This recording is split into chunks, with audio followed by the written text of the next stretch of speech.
अम्मा बाद मोहतरम सामीन और प्यारे तलबा, अस्सलाम वालेकुम व रहमतुल्लाह। मैं आप हजरात के सामने 15 अगस्त के बारे में कुछ बयान करना चाहती हूँ।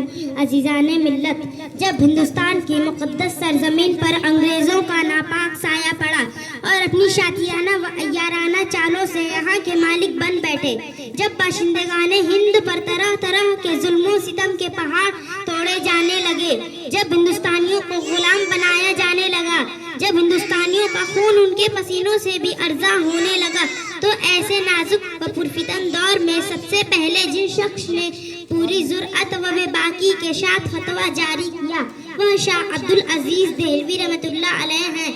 चुनांचे उनके फतवे की रोशनी में उलमा खड़े हुए, जैसे सैयद अहमद सईद रहमतुल्लाह अलैह, शाह इस्माइल ने पूरे मुल्क का दौरा करके कौम को जगाया और हर तरफ आज़ादी की आग लगा दी और 1831 को बालाकोट के पहाड़ी पर लड़कर जामे शहादत नोश फरमाया।